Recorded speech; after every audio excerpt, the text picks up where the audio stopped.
Bonjour, je m'appelle Célia, j'ai 21 ans, je suis originaire d'Avion. J'ai une petite fille âgée de 4 ans. J'étais au lycée Henri Darras à Liévin, j'ai suivi un parcours scolaire de scientifique, baccalauréat scientifique, et j'ai arrêté après la non-obtention de mon diplôme. J'ai redoublé ma première S, durant ma grossesse. Je suis tombée enceinte à la limite de 17 ans, donc j'ai accouché peu de temps avant d'avoir 18 ans, donc j'étais en première. Automatiquement avec ma grossesse, il fallait des suivis médicaux, tout ça, donc je ne pouvais pas aller à l'école quand je voulais. Donc ça fait que j'ai loupé mon année de première en fait. C'est pas pour autant que j'ai pas lâché mon rôle, je me suis accrochée, j'ai préféré redoubler et continuer jusqu'à l'obtention quand même. Même si je ne l'ai pas eu, je voulais quand même avoir un minimum de niveau. Après, ma grossesse c'était difficile parce que mon lycée m'envoyait beaucoup à l'hôpital d'Arras. J'avais beaucoup de contractions avec le bus, tout ça. Enfin, une grossesse que j'étais à l'école jusqu'à 8 mois de grossesse. Et j'ai repris 2 semaines de ma fille. En fait, j'ai arrêté l'espace des vacances et je suis retournée automatiquement à l'école. Donc ça fait que j'arrivais souvent à l'hôpital pour des trucs banals, en fait, des petites contractions, tout ça. Mais vu à l'école, ils n'ont pas automatiquement l'habitude, donc ils préféraient envoyer sans savoir. Après, j'ai arrêté parce que j'en avais marre, en fait, tout simplement. Au bout d'un moment, tout gérer en même temps, les problèmes familiales, la petite, l'école. Il y a un moment où c'est plus supportable, en fait. Ah oui, je serais pas tombée enceinte, j'aurais continué encore mes études, parce que j'aurais encore été chez maman, j'aurais eu encore aucun souci, pas d'enfant élevé, tout ça. C'est sûr que ça fait un événement, c'est heureux, mais ça a des répercussions sur la vie de la mère, quoi. Pour moi, le décrochage scolaire, c'est les jeunes qui n'ont pas la possibilité ou pas l'envie de continuer l'école, c'est-à-dire les jeunes qui n'aiment pas tout simplement, que ça leur intéresse pas, c'est pas leur truc, on va dire, donc qui lâchent, ou il y a des jeunes en obligation, obligation familiale ou obligation personnelle qu'ils n'ont pas le choix d'arrêter en fait. Pour moi, il y a une relation entre le décrochage scolaire et l'environnement familial, parce que si on se sent pas bien chez soi, on se sentira soit bien à l'école, soit pas bien, tout dépend de la mentalité de la personne. Mais en fait, ça joue parce que nos problèmes, on les trimballe partout. Que ce soit à la maison, à l'école, avec les amis, automatiquement, ça jouera sur toute notre vie, j'ai envie de dire. Donc aussi ceux qui décrochent, ceux qui sont martyrisés, j'ai envie de dire, ils veulent plus aller au collège, ils décident de décrocher parce que ils sont choqués en fait à l'école, ils veulent plus y aller parce qu'ils se sentent pas bien. Donc ça oui, au collège, de toute façon, c'est une des plus grandes périodes où il y a des décrocheurs. Parce que les gens, ils sont pas à l'aise. Tout le monde ne s'en fout pas de la vie des autres, donc pour le peu, un truc tout bête, regarde son manteau, il est tout moche, une qui n'a pas de caractère, elle va se mettre à pleurer, elle va plus vouloir aller à l'école, elle va être traumatisée. Ça, c'est l'effet du collège de toute façon maintenant. Et c'est de pire en pire avec les années.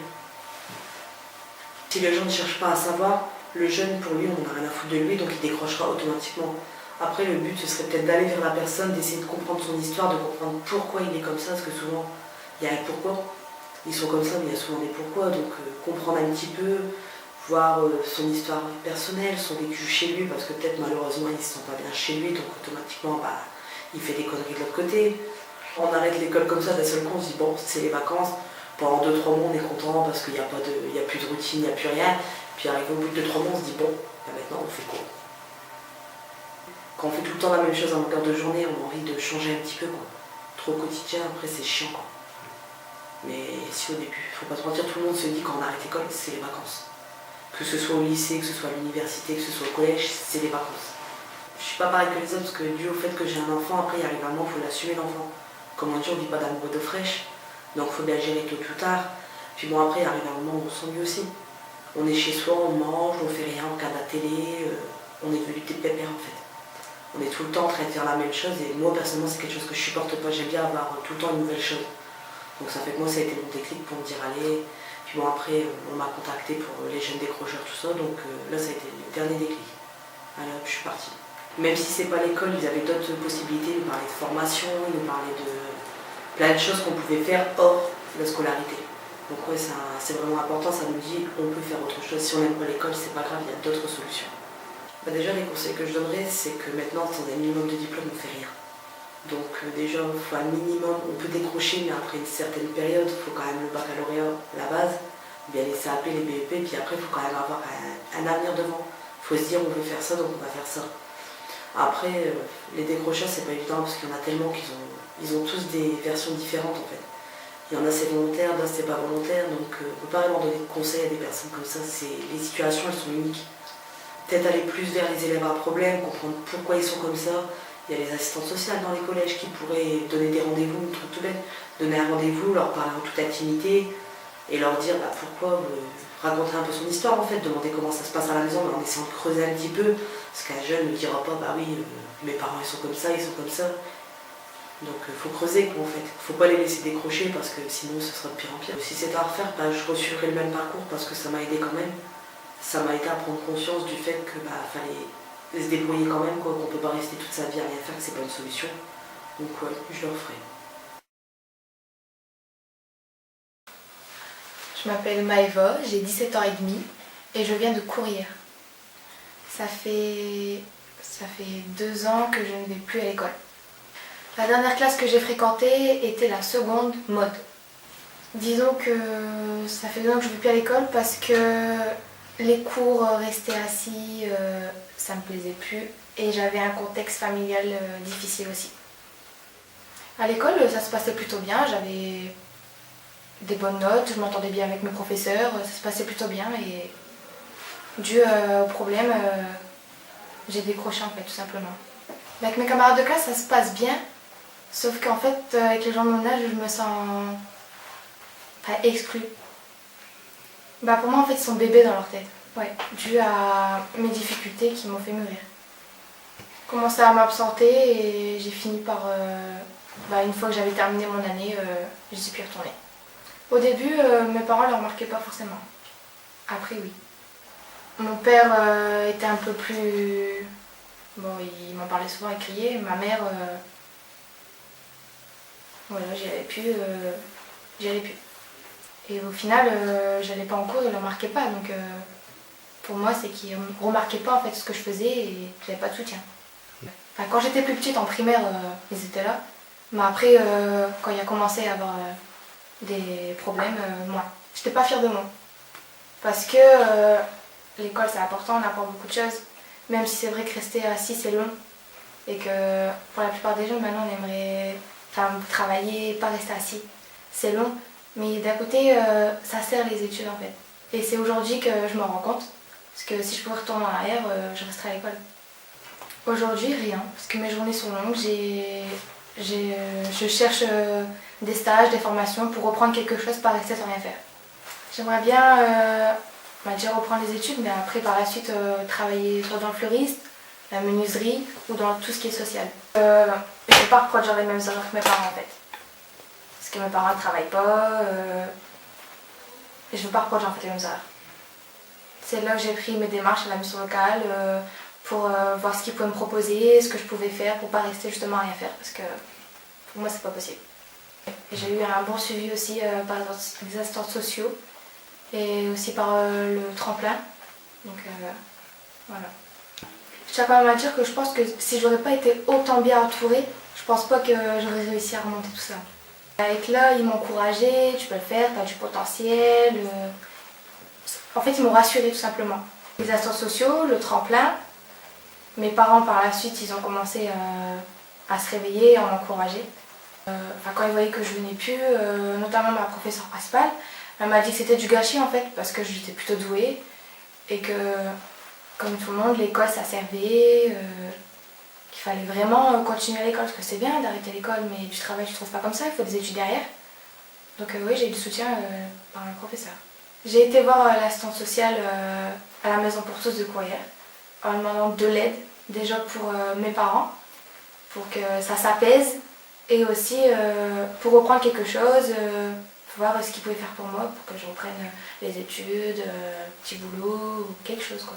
Elle m'a orientée vers les missions locales, vers des professionnels qui pouvaient m'aider dans mon orientation professionnelle. Et je suis retournée voir l'assistante sociale en me disant que voilà, que mes parents ça allait toujours pas, que j'avais envie, que j'avais le besoin de me retrouver loin de tout ça. Penser à moi, souffler pour mon avenir, penser vraiment qu'à moi. Et c'est de là que j'ai été orientée vers le service tremplin. Si je pouvais leur donner un conseil, c'est vraiment qu'ils essaient de faire la part des choses, qu'ils pensent à eux, à leur avenir. Il faut qu'ils en parlent, qu'ils se dirigent vers des professionnels qui pourront l'aider, une assistante sociale, mission locale, n'importe qui, quelqu'un qui pourra l'aider quoi. L'école aussi, l'assistante sociale de l'école, la psychologue, je sais que des fois il y a des psychologues. Après, il y a aussi les infirmiers aussi qui peuvent parler. Et le secret médical professionnel, mais ils peuvent quand même les aider, les orienter. Donc oui, il faut qu'ils en parlent, il ne faut pas qu'ils restent comme ça. Parce que des fois, ça peut faire mal de rester dans un truc, on ne peut pas en parler. On se morfond et ça nous fait mal en fait de l'intérieur, on se sent perdu. En fait, on se rejette, nous. Et on ne devrait pas. Il faudrait en parler et pas rester coincé sur un problème. Je ne referai pas les mêmes erreurs, je resterai en cours. J'ai appris, j'ai mûri en fait. J'ai appris à faire la part des choses et pas les problèmes des adultes, c'est les problèmes des adultes. Je dois pas être touchée, je dois pas être... c'est moi en fait, c'est pour moi, c'est pas pour eux. Donc non, je ne referai pas la même erreur.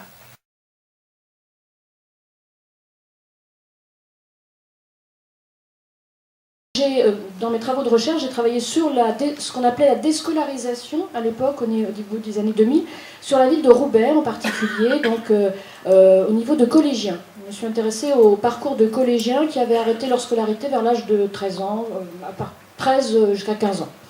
Voilà. Et ensuite, j'ai fait des recherches-actions à Paris, donc en lien avec les équipes éducatives des établissements scolaires, avec les élèves, etc. Et j'ai travaillé aussi autour d'un lieu d'accueil pour collégiens exclus temporaires qui s'est monté à Paris, qui est un des 3 lieux d'accueil qui existent. Voilà, c'était pour me situer rapidement. Donc le menu, le décrochage scolaire et ses enjeux, le point de vue de ceux qui quittent l'école, des pistes pour la prévention et des questions en débat. Alors, quelques définitions. Parce que souvent, on se pose ces questions-là. Donc, le décrochage scolaire, je viens tout de suite, il y a 2 définitions, en fait. Une définition qui est plutôt... qui nous vient d'ailleurs de l'Europe, hein, qui a institué ces définitions-là. Donc, le décrochage, c'est la situation de jeunes 18-25 ou 18-24 qui sont sortis du système scolaire sans diplôme de niveau 5 ou supérieur, c'est-à-dire sans CAP ou sans baccalauréat, et qui ne sont pas réinscrits l'année suivante dans une formation. Ce qui fait qu'on peut être considéré comme en décrochage, mais 6 mois plus tard, dans le courant de l'année suivante, reprendre une formation, et à ce moment-là, on n'est plus décrocheur. Alors la comptabilisation, on va en parler tout à l'heure, elle est compliquée, parce que justement pour faire remonter les données, c'est pas très facile. Surtout dans les zones frontalières comme celle-ci, où quelquefois des personnes vont se scolariser ou se former en Belgique en particulier. Alors la deuxième définition du décrochage, elle concerne plus les élèves qui sont encore dans les établissements scolaires, qui sont encore dans les collèges, dans des lycées, peu à l'école primaire, peut-être quelques cas, mais on en trouve moins dans la mesure où ils sont plus jeunes, tout simplement, il y a quand même un contrôle sur eux qui est plus important. Donc c'est le cas de l'élève dont les professionnels qui les entourent et leurs parents voient bien qu'ils sont démotivés, ils s'absentent, ils sont plus actifs en cours, ils sont en train de perdre leur intérêt pour l'école, mais ils ne le disent pas. Il est rare que des élèves disent voilà, j'en ai marre et je suis en train sûrement pas de décrocher dans tous les cas, mais bon, ça ne m'intéresse plus. Alors, on a quelquefois des cas de démission. Ça arrive, un élève peut démissionner de l'école, il fait une lettre à partir de l'âge de 16 ans et jusqu'à 18 avec l'autorisation de ses parents. Et puis la déscolarisation est un terme qu'on n'utilise plus tellement, qui était le premier terme utilisé. L'exclusion étant, comme son nom l'indique, le fait d'être démis de ses fonctions d'élève, si je peux dire, mais là c'est l'autorité scolaire en particulier qui prend la décision, ce n'est pas le jeune qui le fait. Le décrochage scolaire, ce n'est pas un phénomène nouveau. C'est-à-dire qu'on avait beaucoup plus d'élèves qui arrêtaient leur scolarité dans les années 60-70, avant l'âge de la fin de scolarité obligatoire, et y compris jusque dans les années 80, qu'aujourd'hui. Paradoxalement, alors qu'aujourd'hui le phénomène semble très massif, il est effectivement important, puisqu'on a quand même plusieurs dizaines de milliers de jeunes qui quittent l'école tous les ans sans diplôme de fin de formation, mais il était important aussi dans les années 60-70. Le problème, c'est qu'on n'était pas dans la même société. C'est-à-dire qu'un jeune qui quittait l'école vers 12-13 ans, alors que la scolarité était obligatoire jusqu'à 14 ans, en 1959, puisque c'est en 1959 qu'elle est devenue obligatoire jusqu'à 16 ans, ça ne présentait pas enfin c'était un peu ennuyeux, mais ça ne présentait pas de caractère tragique dans la mesure où il y avait du travail. C'est-à-dire qu'on travaillait jeune à cette époque-là, Et on trouvait à s'intégrer, en particulier dans cette région-ci, dans le bassin minier, les jeunes travaillaient quelquefois très tôt et descendaient pour les garçons tôt dans les puits de mine. Quant aux filles, elles pouvaient rester en surface et travailler aussi en surface. Dans d'autres régions, il y avait d'autres bassins d'emploi qui absorbaient cette main-d'œuvre juvénile. Les filles en particulier étaient placées comme domestiques, mais je vous parle de décennies précédentes. Et ça n'était pas une catastrophe sociale si on arrêtait l'école tôt. Et en plus, le niveau d'études requis pour exercer beaucoup d'emplois n'était pas très élevé non plus. Alors qu'aujourd'hui, par exemple, pour avoir des emplois par exemple, de magasinier, il faut aussi connaître en informatique, avoir des savoirs plus élevés. Le problème qui fait que le décrochage scolaire est considéré comme un phénomène sérieux aujourd'hui, c'est que pour les jeunes qui ne réussissent pas leur scolarité, qui n'arrivent pas à avoir le diplôme de fin de formation, le risque c'est qu'ils se retrouvent quasiment sans rien. C'est-à-dire ils n'arrivent pas à trouver du travail. Les jeunes filles parlent de petits boulots, elles disent bien je cherche quelque chose, des stages, mais on voit bien que c'est très difficile. Et du coup, il y a des risques plus importants au niveau social. Et c'est sans doute pour cette raison-là qu'on dit que le décrochage est un phénomène important, même si quantitativement, il a été en décrue jusqu'au début des années 2000. Puis c'est là aussi qu'on a commencé à faire des comptages, parce qu'on ne comptait pas trop non plus dans le passé. On a des données sur les arrêts de scolarité sans diplôme, mais on n'était pas aussi mobilisés que ça, loin s'en faut. Et il y a une stagnation, effectivement, depuis une dizaine d'années, mais on reste avec un phénomène qui est relativement connu. Voilà. Et du coup, dans la société, ce problème-là devient important, d'autant plus que toute la période des années 60 jusqu'à aujourd'hui a vu des masses d'enfants et d'adolescents rentrer à l'école. Dans les années 60, on avait 45% des élèves qui rentraient en 6e, général. Tous les autres allaient ailleurs. Souvent, ils arrêtaient leur scolarité, ils allaient en cours complémentaires ou en école primaire supérieure éventuellement, mais peu étaient ceux qui suivaient la voie qu'on connaît aujourd'hui. Ils allaient en collège d'enseignement technique où ils allaient tout simplement travailler. Voilà. Donc aujourd'hui, on a 98% des enfants qui rentrent en 6e, c'est tout à fait massifié. On a en tout, en France, 14 millions d'élèves et d'étudiants. Si on enlève les étudiants, on a à peu près 12 millions de personnes scolarisées, depuis la maternelle jusqu'au baccalauréat. Vous voyez un peu la masse que ça représente sur 65 millions d'habitants. Et du coup, l'école devient un lieu où beaucoup de problèmes qui se posaient ailleurs se règlent et se gèrent. Alors j'en ai cité quelques-uns, les questions d'autorité, les incidents, les confrontations adultes-jeunes, les garçons, les filles, les différentes cultures, différentes appartenances culturelles, la réussite ou l'échec. Si on rate l'école, on peut essayer bien sûr de se raccrocher par exemple au niveau d'une activité sportive, artistique, mais c'est quand même plus compliqué que ça ne le fut dans le passé. Voilà, donc là je passe là-dessus. Alors, simplement un mot, c'est que l'école, elle s'est massifiée, comme on dit en jargon, c'est-à-dire que pratiquement tous les jeunes la fréquentent et bien au-delà de l'âge de 16 ans, mais c'est une école qui n'a pas très bien réussi sa démocratisation. C'est-à-dire qu'on trouve des catégories sociales bien particulières, par exemple une surreprésentation de jeunes issus des milieux aisés, on va dire, des classes moyennes ou des classes supérieures dans les filières générales, et une surreprésentation de jeunes issus des milieux plus modestes dans les filières professionnelles. C'est très net, le ministère le reconnaît tout à fait. Et donc ça, c'est un phénomène qui a été repéré par des chercheurs depuis fort longtemps. Alors, l'école prend une place très importante, comme je l'ai dit, et puis elle a aussi une façon, le système scolaire dans son histoire, il a une façon de traiter la question de l'oral et la question de l'écrit de façon particulière. C'est-à-dire que des enfants vont se sentir plus ou moins familiers avec ce qui se dit à l'école, ce qui se fait à l'école, à la manière dont on parle à l'école, ou moins familiers. C'est-à-dire qu'ils vont se sentir plus proches de l'école parce que ce qu'ils font chez eux, ça ressemble à ce qui se passe à l'école, ou alors il va y avoir un fossé. Ça va être très très différent. Et il y a des enfants qui arrivent à l'école tous les matins et qui doivent opérer une sorte de transformation, si je peux dire, pour s'adapter au milieu scolaire tel qu'il est conçu en France. Et ça peut déclencher aussi c'est un peu ça aussi qui déclenche les inégalités que l'on retrouve et qui demandent à être réfléchies. Alors, les objectifs de l'école, c'est une grande question. Est-ce que l'école doit adapter l'élève au monde du travail ? En lycée professionnel, bien sûr, la question est cruciale. Où est-ce qu'elle doit développer sa créativité, son esprit critique? Est-ce qu'elle peut faire les deux? Alors, je laisse le débat ouvert, bien entendu, mais ça a aussi des incidences sur la façon dont on va considérer les élèves. Alors, pour la question du décrochage, j'insiste un petit peu sur ce que j'appelle le poids des mots. C'est-à-dire qu'il y a des mots qui ont du succès. Bon, ce mot-là, le décrochage, décrocheur, a eu du succès. C'est-à-dire que les personnes qui travaillent auprès des élèves, les médias aussi, l'opinion publique, s'est emparée de ce mot et y a mis un petit peu tout et n'importe quoi. Je préfère dire en situation de décrochage, comme on dit d'ailleurs en situation de handicap.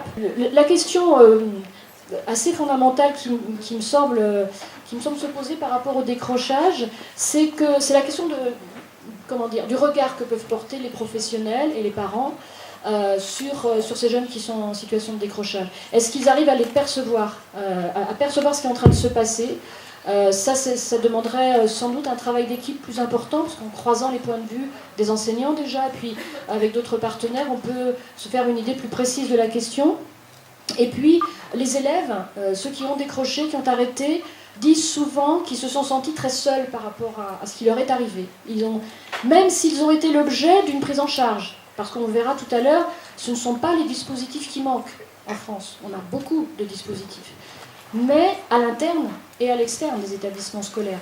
Mais ça pose la question de la relation qu'on établit avec ces jeunes, du prix qu'on donne, de la place qu'on donne à leurs paroles, comme ces deux jeunes femmes qui ont témoigné tout à l'heure, et à partir de là, de la possibilité pour eux, pour elles, de comprendre ce qui leur arrive et d'évoluer. Alors les cas de figure sont variés. Je dirais le premier, moi, qui m'est apparu dans mes enquêtes et qui apparaît dans les enquêtes aussi d'autres chercheurs, c'est la grande difficulté scolaire, c'est-à-dire des enfants déjà qui n'arrivent pas à rentrer véritablement, comme on le dit, dans les apprentissages. Et c'est une sociologue qui s'appelle Marie Durubella qui a expliqué qu'en fait ces difficultés dans les petites classes, CP, C1, etc., continuent et elles s'accumulent en fait. Le problème, c'est qu'elles s'accumulent. C'est-à-dire que je dirais, le système scolaire français n'est pas très fort pour prendre en charge ces difficultés tôt et pour organiser avec ses enfants des actions de soutien, de remédiation, etc.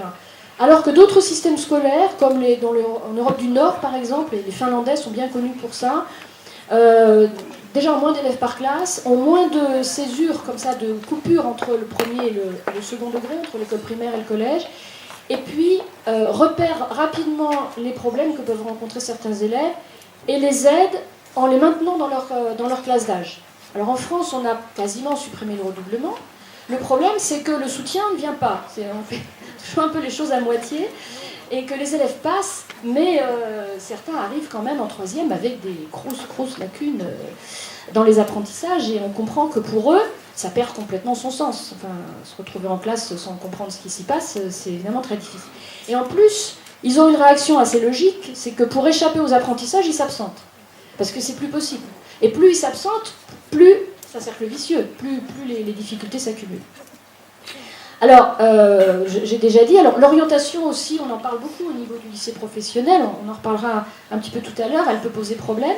Et puis, il y a des jeunes aussi qui le disent, une des jeunes filles l'a dit, la façon dont on enseigne, le fait d'être assis toute la journée à écouter des cours, alors c'est évidemment une caricature, parce qu'on sait qu'il y a beaucoup d'enseignants qui utilisent des supports pédagogiques, qui essayent de travailler de façon différente, mais d'une manière générale, il y a encore cette forme scolaire présente.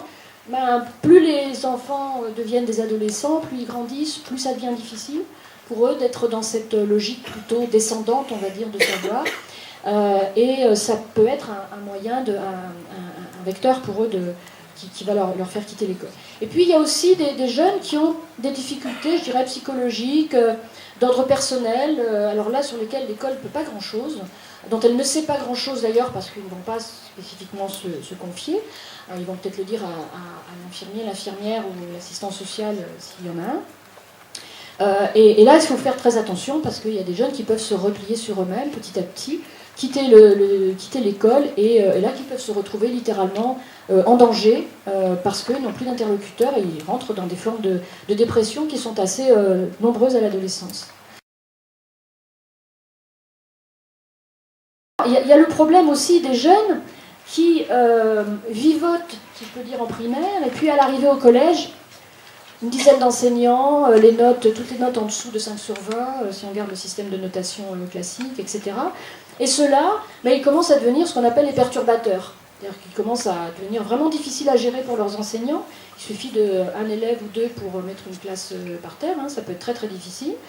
Donc les enseignants ont un problème de gestion de classe, c'est-à-dire que comment ils vont organiser leur groupe classe pour que les enseignements aient lieu, parce que c'est bien ça leur objectif tout à fait légitime.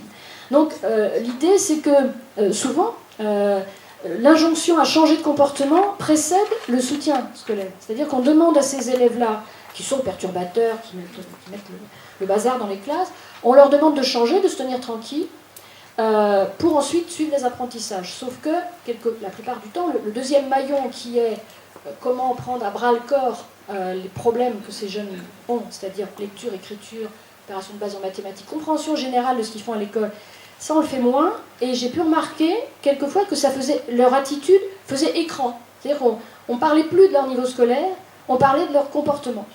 Et du coup, avec des choses qui s'accumulent en escalade de punitions, de sanctions, qui quelquefois aboutissent à des exclusions temporaires ou définitives, ils retournent dans un autre collège et ça se repasse de la même façon. C'est comme ça qu'on a des processus de décrochage.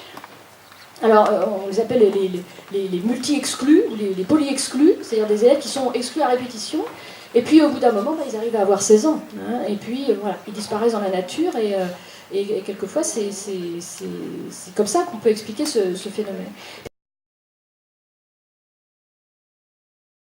La relation entre les parents et l'école, c'était François Dubay qui avait dit que c'était un malentendu, elle est compliquée cette relation, elle n'est pas facile.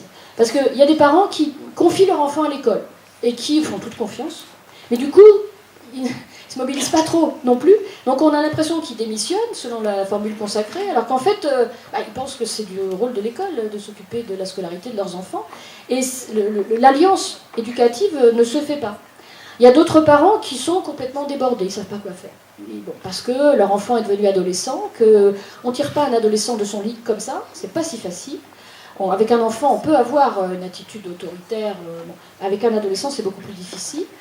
Donc ils sont un peu paralysés. Puis il y a des parents qui sont tellement angoissés, ils vont tellement surcharger leur enfant d'exigences, et on trouve ça beaucoup dans les classes supérieures d'ailleurs de la société, que l'enfant va s'écrouler au bout d'un moment sous ce projet familial, sous cette obligation d'excellence qui lui est faite. Puis il y a les parents aussi qui connaissent bien l'éducation. Les enseignants, par exemple, sont des parents avertis forcément, puisqu'ils connaissent la maison de l'intérieur. Et avec cela, les relations ne sont pas toujours très faciles non plus, puisqu'ils savent comment ça se passe de l'intérieur. Et donc, ils peuvent aussi contredire, quelquefois, les agents scolaires qui travaillent avec eux. Donc le décrochage scolaire, c'est vraiment un moment où, dans la société d'aujourd'hui, où on passe, là j'ai repris des travaux d'un sociologue qui s'appelle Robert Castel, on passe d'une zone d'intégration, c'est-à-dire où on est dans une école, dans un quartier, dans une famille, où les choses se passent globalement bien, à une zone où finalement, on va se retrouver en désaffiliation. C'est bien ça l'enjeu du décrochage scolaire. On va se retrouver avec des jeunes qui n'ont plus aucune affiliation. Ils gardent souvent l'affiliation familiale.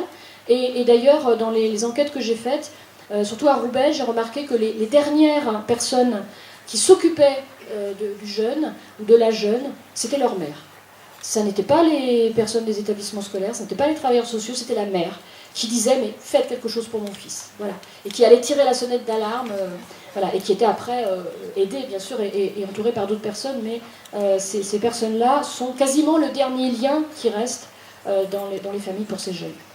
Donc les enjeux, ils sont importants, c'est les difficultés d'intégration socio-professionnelle, la question des grossesses adolescentes aussi. Dans cette région, j'avais rencontré un certain nombre de jeunes filles, ils en parlent d'ailleurs, il y en a une dans C'est le cas, dans le petit film, 16 ans, 17 ans, qui ont un bébé, là, ça pose plein de problèmes qu'elle a bien expliqué.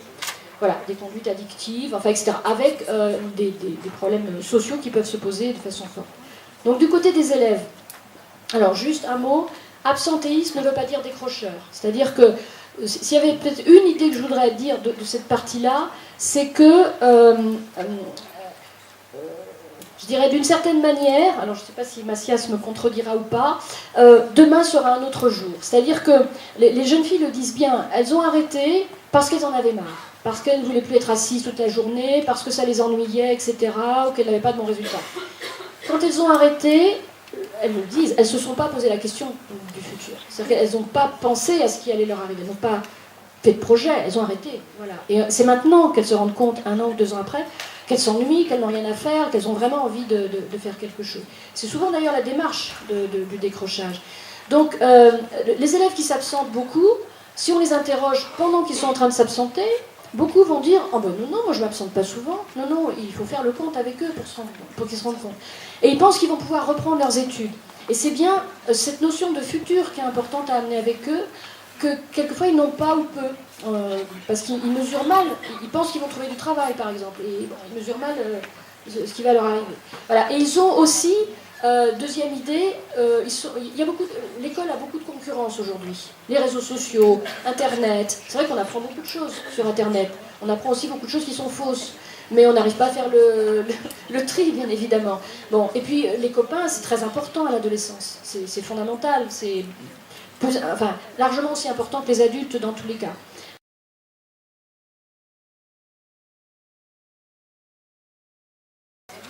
Si on pouvait vous poser une question, c'est est-ce que vous voulez bien nous dire un peu comment ça s'est passé, comment avez-vous arrêté, si je peux dire.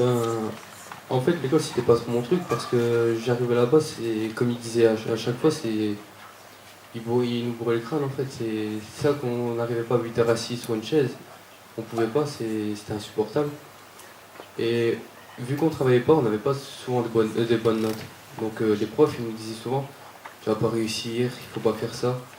Et ça nous entassait, ça nous donnait pas envie d'y aller. À cause de ça, j'ai redoublé 2 fois. Ils ont essayé, mais vu qu'on me disait que j'allais pas réussir, moi j'ai arrêté en 4e. Après, pendant 1 an, j'ai essayé de trouver un CAP, vu que travail manuel, c'était ça que j'aimais bien. Et je trouvais pas. Avec aucun diplôme, on peut pas trouver. Donc au bout d'un moment, on peut plus chercher. On n'a plus l'envie. Il était au lycée Robespierre. Elle nous a mis en contact avec Madame Robert, qui est présente. Et Madame Robert nous a fait rencontrer Madame Lezuc, qui m'a mis en MLDS. Au départ, je croyais pas trop parce que c'était une classe comme une autre. Mais chacun des profs qu'on a eu, ils nous ont pris individuellement. On était des classes très, très petites, parce qu'ils nous mettaient en groupe, donc ils pouvaient bien nous encadrer et nous encourager. C'est-à-dire quand on faisait une bonne chose, ils disaient à nos parents que les autres profs, là, on n'avait pas de message. Parce qu'ils ne pouvaient pas, parce qu'ils avaient une classe de 30 élèves après. C'est pas facile. Et en MLDS, on a pu avoir envie de faire ce qu'on voulait faire. Ils nous ont donné une voie, on a essayé de la saisir. Maintenant, je suis au lycée professionnel à Robespierre en carrosserie. Et ça me plaît bien. Et franchement, j'ai pas envie d'arrêter parce que je me dis, si j'arrête, j'aurai rien après.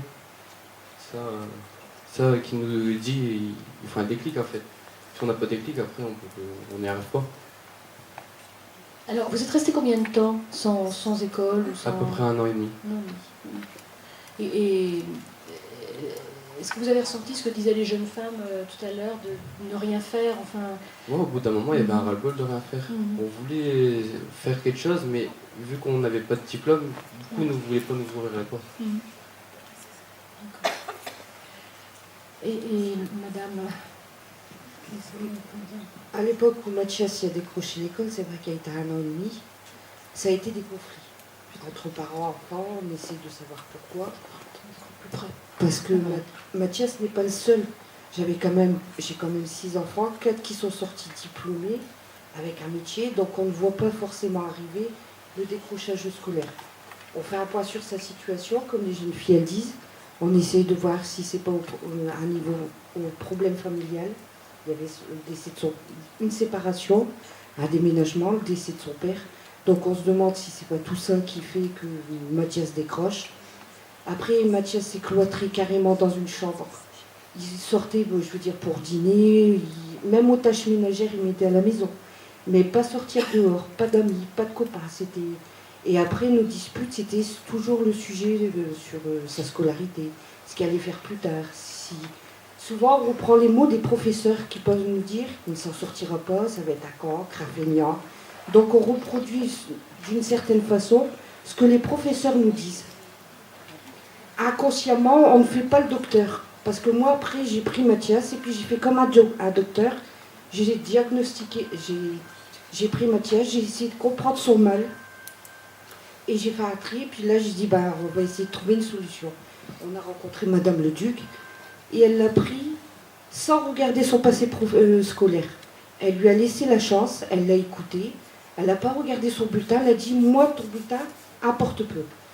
Donc, tout ce qu'il avait fait, qu'il n'avait pas appris, qu'il n'avait pas de bonnes notes, c'était pas au niveau du comportement, c'était simplement tout ce qui était scolaire. Elle en a pas pris compte, elle lui a laissé sa chance. En lui laissant sa chance, elle a dit, tu vas faire, comme tu ne vas pas être 8 heures en cours, je te propose, tu vas faire des stages.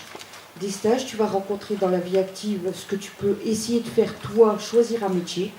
Et en fonction des stages qu'il a fait, ça lui a permis, parce que tout jeune Mathias avait déjà l'espoir de devenir ou la mécanique ou la carrosserie. Donc il est parti sur cette branche-là, parce que souvent on peut vouloir faire ce métier, comme j'ai vu dans plusieurs réunions. Et ce jeune-là, quand il s'aperçoit qu'il fait ce métier-là, n'a pas forcément le même objectif que quand il pensait pouvoir le faire.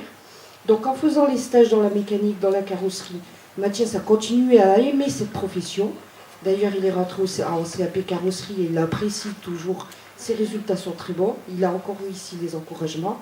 Ce que je vais revenir aussi, c'est qu'en MLDS, quand il est rentré, c'est vrai que vous avez des classes de 30-35 élèves, vous ne pouvez pas forcément toujours dire l'enfant travaille bien ou autre. On sait les réprimander, mais on ne sait pas nous expliquer quand ils font des efforts. Après, on n'a pas d'accompagnement. On ne nous aide pas psychologiquement. Ou même dire, il y a une difficulté et puis on va essayer de trouver pourquoi, quelle est la cause, si ça peut être personnel ou à l'école, si ça peut être du bizutage ou autre. On n'essaye pas de creuser le fondement où l'enfant se sent mal, si c'est avec les parents ou si c'est à l'école, si c'est le fait qu'il y ait 8 heures en cours, si ça ne lui plaît pas. Tout ça, il n'y a personne qui nous aide. C'est moi qui ai fait la psychologue moi-même. J'ai dû gérer Mathias, j'ai dû gérer son mal-être. Et tout ça, après, avec Madame le Duc, moi, quand je recevais un message, votre enfant travaille bien, vous pouvez le féliciter, et je peux vous dire que là, on redevient fier. Mais pas fier que pour nous, fier pour lui. Parce qu'il s'en sort.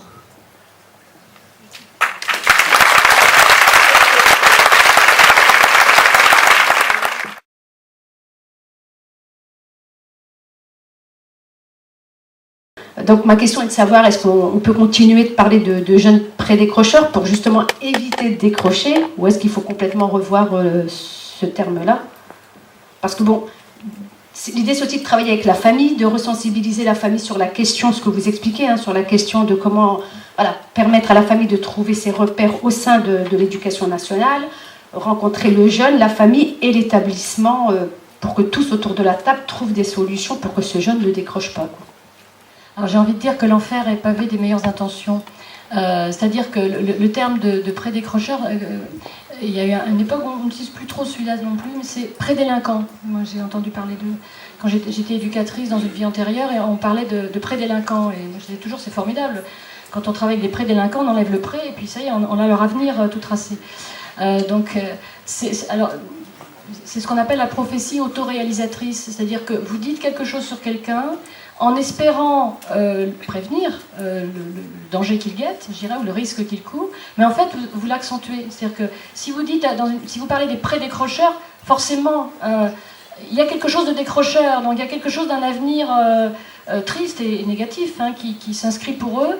Si vous parlez juste de jeunes qui ont des difficultés à l'école ou de choses un peu plus vagues comme ça, je pense que c'est mieux entendu par les familles, et puis c'est surtout moins marquant.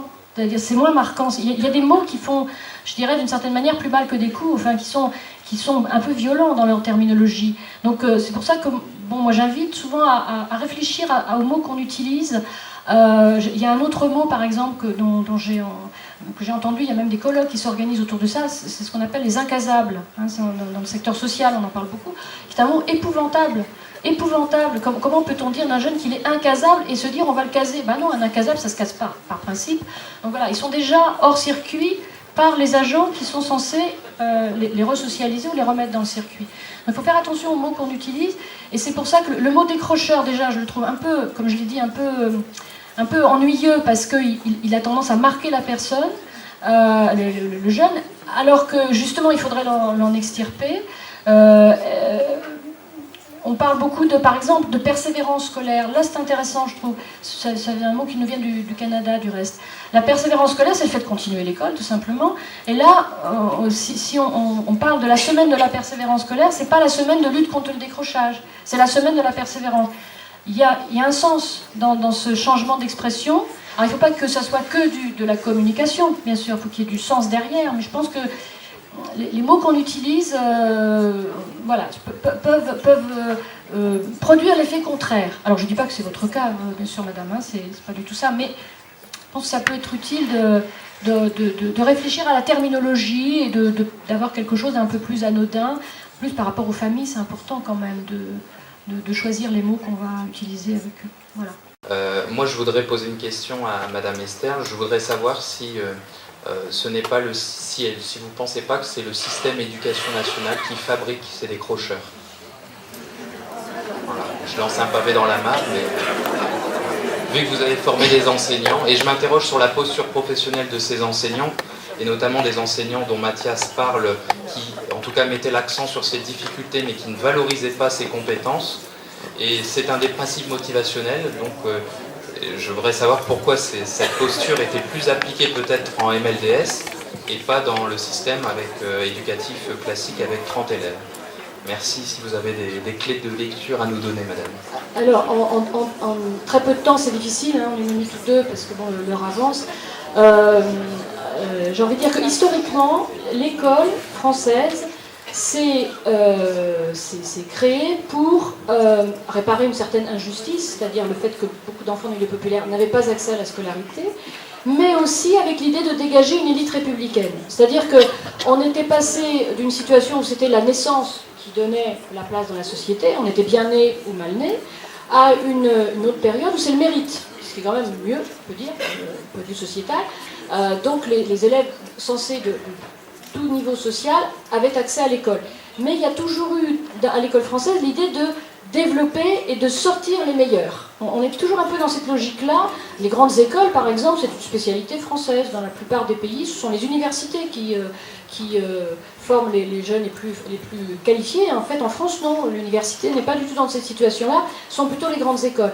Et du coup, il y a une tendance, je pense, qui est très forte, qui existe en formation initiale malgré tous les efforts que peuvent faire certains formateurs et qui existe dans le corps de l'éducation nationale et parmi tous les agents, à séparer le bon grain de l'ivraie, si vous voulez, de certaine manière, donc à tirer les meilleurs et à moins s'occuper des plus en difficulté. Et puis il y a une grosse difficulté aussi à l'école, enfin pour l'école, à noter ce qui est positif. On insiste beaucoup sur les manques.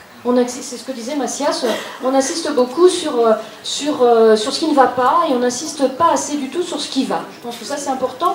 Et j'ai entendu l'autre jour une professeure de psychologie, une professeure d'université qui a fait des enquêtes et qui disait qu'au bout de 5 retours négatifs, on construit l'incompétence de la personne qui reçoit ces retours. C'est d'après des enquêtes assez précises qu'elle a faites avec son équipe. Quand une personne reçoit 5 retours négatifs de ce qu'elle fait, ça y est, elle pense qu'elle est incompétente. Ça y est, c'est construit, si vous voulez. Et ça serait important que les enseignants le sachent et le comprennent, parce que ça ne coûte pas grand-chose hein, de modifier la façon de faire, mais malheureusement, on a toujours ces réflexes qui sont là, même si bien sûr beaucoup d'enseignants travaillent sur les aspects positifs, etc. Mais ça reste une tendance forte. Puis il y a une autre tendance dont je parlerai tout à l'heure, c'est la tendance à externaliser les difficultés. C'est-à-dire on va garder au sein de l'école ceux qui fonctionnent bien, selon les normes de l'école, et puis ceux qui sont plus en difficulté, ou ceux qui sont excellents d'ailleurs, parce qu'il y a les internats d'excellence, on va les mettre en périphérie. C'est quasiment une école à plusieurs vitesses, d'une certaine manière. Voilà. Oui. Merci beaucoup. En tout cas, moi je voulais vraiment vous remercier, et quelque part vos propos viennent appuyer les propos de Mme Esther, parce qu'effectivement, là où on se rend compte, c'est que effectivement, il y a les intervenants extérieurs, l'école, etc. Mais le premier intervenant, c'est le parent. Et là, vous avez joué pleinement votre rôle auprès de votre fils, tout simplement. Et ça, on ne peut que vous le dire merci. En tout cas, je pense que Mathias ne pourra que vous dire merci également. Donc, voilà. Non, mais c'est ce que je dis, c'est effectivement, c'est les premiers acteurs, ce soit le jeune, enfin Mathias en l'occurrence, et vous. Et ça, c'est extrêmement important. Et je pense que tous les professionnels doivent retenir au moins une chose aussi, c'est que effectivement, il faut aussi réussir à associer le parent. Et effectivement, comme vous le disiez tout à l'heure, parfois c'est un peu compliqué parce qu'on n'a pas tous la même représentation, les mêmes attentes de l'école et la même relationnelle à l'école. Et donc ça, effectivement, c'est aussi quelque chose qui, là je ne veux pas dédouaner qui que ce soit, mais c'est aussi complexe pour le corps enseignant. Ah oui. Je vous disais, j'ai reproduit d'une certaine façon parce que j'ai écouté les maîtres quand ils me disaient, le prof, Mathias ne fait rien, Mathias va être raquant, qui est toujours au fond de la classe. Donc c'est vrai que j'ai reproduit, puis je me suis dit, t'imagines, tes frères, ils ont eu un diplôme, toi t'en as pas, qu'est-ce que tu vas faire de la vie? Donc ça, c'était nos batailles. Je veux dire, c'était nos sujets de dispute. Après, Mathias, je savais très bien qu'il avait des capacités, parce que même que ce soit sur l'ordinateur, si j'avais un problème, ou il y a des moments, quand moi-même je faisais un courrier, il arrivait à me donner des mots que, à la rigueur, moi-même je n'avais pas pensé. Donc, je savais qu'il avait des capacités. C'est pour ça que je vous ai dit, j'ai fait comme un médecin. J'ai pris son mal, je lui ai demandé qu'est-ce qui lui allait pas, et puis on l'a fait à deux. On a fait le parcours à deux, pour savoir. Après, je vais vous dire franchement, maintenant je suis déléguée aussi de parents d'élèves pour son petit frère Dany, à l'école Basely, et je vais vous dire, c'est que il y a des parents qui vont, comme moi, m'occuper de mon enfant, et puis d'autres vont ils vont pas s'en occuper. Et puis après, il y a aussi le fait que le programme est plus vite que, je veux dire, Mathias, son programme, on va dire en école primaire, par rapport à Dany, qui a 8 ans en école primaire, est déjà beaucoup plus différent. Dany, Mathias au CE2, si je ne me trompe, il n'apprenait que déjà une multiplication. Là, Dany, on a attaqué le 2e trimestre, il est déjà aux divisions, le programme est déjà plus avancé. Donc on les booste, c'est vrai, on leur demande, mais tous les enfants n'ont pas la capacité de pouvoir suivre ces programmes. Il y a des programmes où des enfants vont les prendre tout de suite, et il y en a d'autres qui sont plus longs. Ce qui a été bien mis en place, par contre, c'est le professeur qui vient en aide, le maître d'école, en petite partie de groupe, pour aider en français ou en mathématiques si difficulté. Merci beaucoup.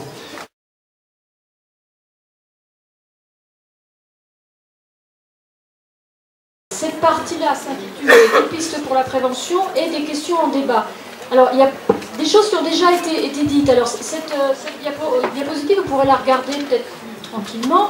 Je me suis inspirée des travaux sur le climat scolaire pour reprendre, alors je ne vais pas le détailler comme les autres diapositives, simplement c'est l'invitation à s'intéresser à ce qui fait qu'il y a un climat de travail dans un établissement scolaire, ce qui concerne d'ailleurs autant les professionnels que les élèves.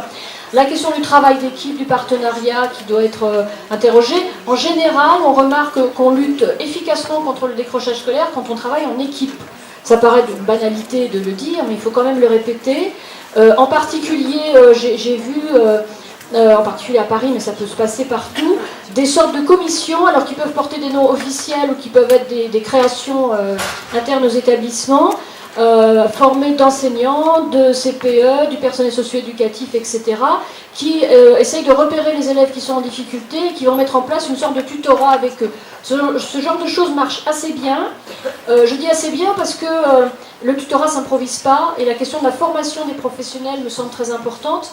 Dans ce cas-là, par exemple, les enseignants disaient que en fait, ils faisaient un peu du soutien dans leur discipline parce qu'ils ne savaient pas très bien faire un tutorat comme on peut le faire, par exemple, en médiation ou dans un établissement ou un organisme plus social.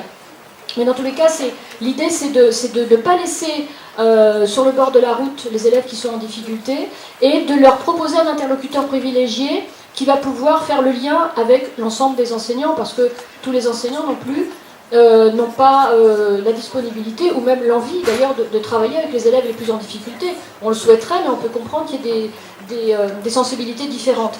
Alors la question du climat relationnel et éducatif, c'est la question de l'ambiance dans l'établissement. On a beaucoup parlé à l'occasion du témoignage de Madame Delobel et de son fils de la question de la bienveillance, enfin de la façon dont on parle aux élèves, et ça peut aussi se reporter sur la façon dont les enseignants travaillent entre eux, avec les CPE, avec les équipes de direction, de façon à former aussi une communauté et un travail d'équipe efficace. Puis il y a la question de ce qu'on appelle le climat organisationnel et de justice, c'est-à-dire que la question se pose de la cohérence des règles. Le règlement intérieur est-il connu? Comment est-il travaillé? Est-ce que les sanctions sont efficaces? Est-ce qu'elles sont appliquées quand elles sont posées? Les heures de colle non faites, etc. C'est-à-dire qu'est-ce qui permet aux élèves de se repérer dans quelque chose qui leur apparaît juste et compréhensible au maximum des choses.